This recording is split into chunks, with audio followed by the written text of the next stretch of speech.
भारत के ऊपर से नहीं गुजरेंगे पाकिस्तान के विमान। पहलगाम में आतंकी हमले के बाद भारत का पाकिस्तान के खिलाफ एक्शन जारी है। उसने पाकिस्तानी विमानों के लिए अपना एयर स्पेस बंद कर दिया है। ये प्रतिबंध पाकिस्तान के सैन्य विमानों पर भी लागू होगा।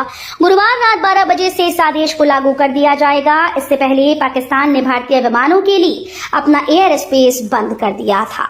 चुनौतियां मुझे पसंद, कोताही बर्दाश्त नहीं, बोले वीपी धनखड़। मंच पर थी गवर्नर आनंदीबेन, सीएम योगी। उत्तर प्रदेश की राजधानी लखनऊ स्थित डॉक्टर एपीजे अब्दुल कलाम प्राविधिक विश्वविद्यालय में एक विशेष आयोजन में उपराष्ट्रपति जगदीप धनखड़ ने राज्यपाल आनंदीबेन पटेल की जीवनी चुनौतियां मुझे पसंद हैं का विमोचन करते हुए समाज, प्रशासन और राजनीति में कर्तव्य निष्ठा और अनुशासन के महत्व पर जोर दिया। उपराष्ट्रपति ने स्पष्ट शब्दों में कहा कि चुनौतियों से मैं डरता नहीं, बल्कि उन्हें स्वीकार करना मेरी प्रवृत्ति है। सीएम योगी ने गन्ने का मूल्य बढ़ाने पर पीएम का जताया आभार। 5 करोड़ किसानों को होगा लाभ। मुख्यमंत्री योगी आदित्यनाथ ने केंद्रीय कैबिनेट के द्वारा गन्ना वर्ष 2025-26 के लिए उचित और लाभकारी मूल्य 355 रुपए प्रति क्विंटल करने के निर्णय पर प्रधानमंत्री नरेंद्र मोदी का आभार जताया है। उन्होंने कहा कि यह निर्णय 5 करोड़ गन्ना किसानों के साथ ही 5 लाख श्रमिकों के जीवन में आर्थिक सशक्तिकरण व स्वावलंबन का आधार बनेगा।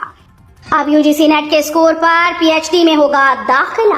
इलाहाबाद विश्वविद्यालय में अब पीएचडी में दाखिले के लिए संयुक्त शोध प्रवेश परीक्षा नहीं होगी। इसके बजाय विश्वविद्यालय अनुदान आयोग नेट के स्कोर के आधार पर अभ्यर्थियों को पीएचडी में दाखिला दिया जाएगा।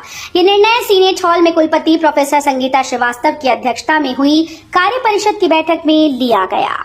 डीएम का ताबड़तोड़ एक्शन, 3 लेखपालों पर गिरी गाज, विभाग में मचा हड़कंप। डीएम नेहा शर्मा के ताबड़तोड़ एक्शन से राजस्व विभाग में हड़कंप मच गया है। वरासत के मामले में लापरवाही पाए जाने पर डीएम ने 3 लेखपालों पर विशेष प्रतिकूल प्रविष्टि की कार्रवाई की है। उन्होंने लेखपालों को सख्त चेतावनी दी है कि राजस्व कार्यों में लापरवाही किसी भी कीमत पर बर्दाश्त नहीं की जाएगी।